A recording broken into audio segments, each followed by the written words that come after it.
Great, good morning everyone. Selamat pagi. Ya, tema pada hari ini adalah Life without a purpose.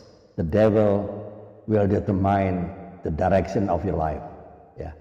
Hidup tanpa tujuan, maka setan yang akan menentukan arah hidup Anda. Alright, welcome back in this Andre Sabat channel, my quality time with Jesus. Teman-teman, coba bayangkan Anda membeli motor baru atau mobil baru, tapi Anda tidak tahu mau kemana. Anda hanya gas, ya, injak gas. Tapi Anda tidak punya tujuan. Pertanyaannya, kalau Anda tidak tahu arah hidup Anda, siapa yang akan menentukannya? Jawabannya sederhana, tapi menohok, ya. Jika Tuhan bukan penuntun hidup Anda, maka dunia bahkan iblis yang akan mengarahkan hidup Anda, karena hidup kita tidak pernah netral. Kalau bukan Tuhan yang menuntun, maka pasti ada yang lain, ya enggak? Filipi 3 ayat 14, ya. Yang pintar mencatat, ya. Filipi 3 ayat 14. Aku berlari-lari kepada tujuan. Perhatikan, Paulus tidak berjalan santai, tidak merangkak, tidak menunggu tanda-tanda, ya. Dia berlari, artinya hidup ini hanya kuat kalau kita punya tujuan rohani yang jelas. Dan Yakobus 1 ayat 8 mencatat, orang yang mendua hati tidak akan tenang hidupnya. Tidak punya tujuan artinya mendua hati. Mendua hati artinya apa? Hidup tidak akan pernah tenang, ya. Ada seorang anak muda berkata begini, Pak, saya bingung. Saya merasa hidup saya gelap, tidak ada arah. Lalu saya tanya, lalu tujuan Anda apa? Visi hidup Anda apa? Mau menjadi apa? Mau melayani apa? Mau dipakai Tuhan di mana? Lalu dia jawab, belum tahu, Pak. Lalu saya berkata, kalau Anda tidak tahu arah hidup Anda sendiri, jangan heran kalau iblis dengan mudah mengganggu, membelokkan, dan membuat hidup Anda itu selalu berputar-putar.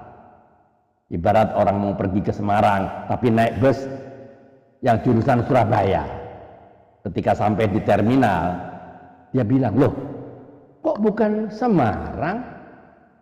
Sopirnya yang salah, padahal dirinya sendiri yang salah naik bus, tidak tahu arah, tidak cek rute, tidak punya tujuan.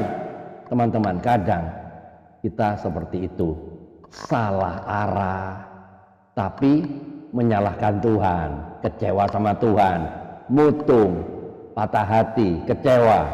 Nah, if you don't know where you are going, every road will take you there. Jika Anda tidak tahu kemana Anda pergi, semua jalan akan terlihat benar.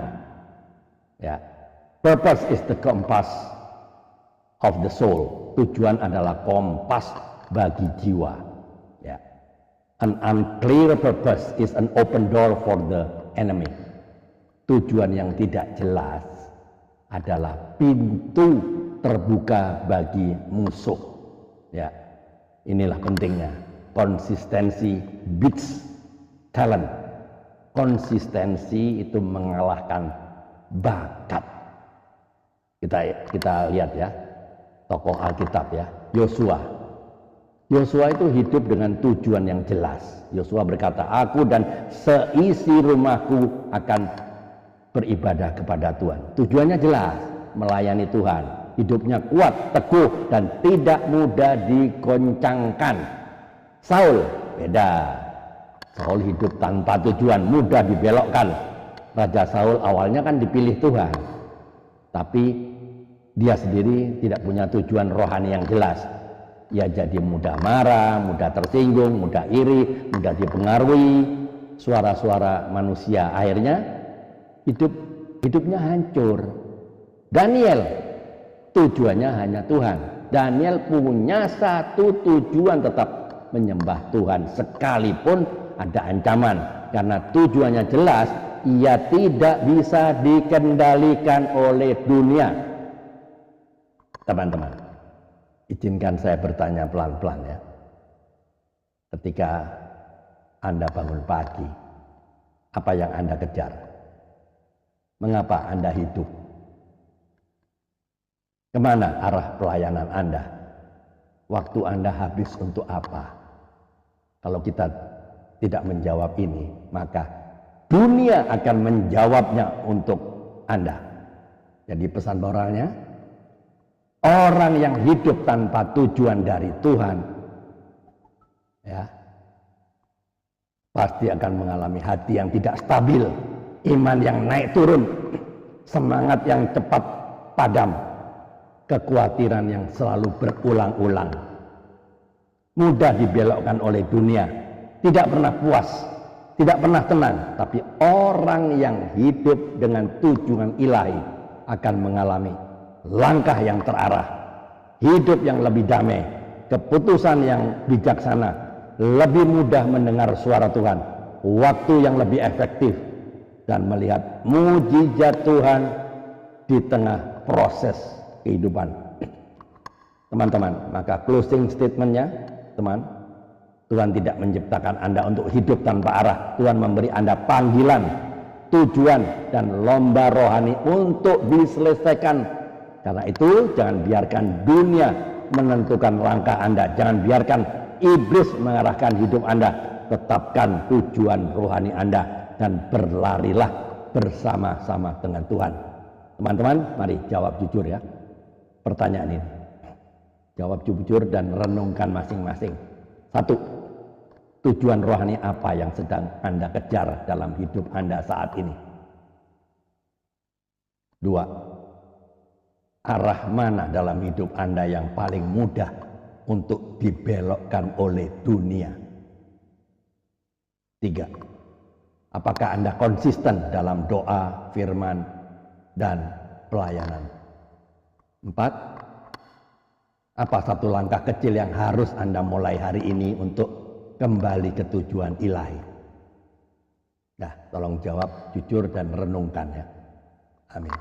Tuhan Yesus, terima kasih untuk firman-Mu hari ini. Bentuklah kami, bentuklah hati kami agar memiliki tujuan rohani yang jelas, supaya kami tidak berjalan tanpa arah. Jauhkan kami dari jalan-jalan yang menyesatkan, dan tutup setiap celah di mana musuh mencoba membelokkan hidup kami. Tuntunlah kami dengan Roh-Mu, kuatkan langkah kami dan mampukan kami untuk tetap konsisten dalam panggilan surgawi yang Engkau berikan. Di dalam nama Tuhan Yesus kami berdoa dan mengucap syukur. Amin. Teman-teman, jika video dan YouTube ini memberkati Anda, silakan dibagikan kepada teman-teman yang lain, ke komunitas-komunitas yang lain, agar banyak orang diberkati. Keep on fire, keep on moving. Tiada hari tanpa bersaksi tentang Kristus, tiada hari tanpa memenangkan jiwa. Ayo mikir. Tuhan Yesus memberkati. Amin.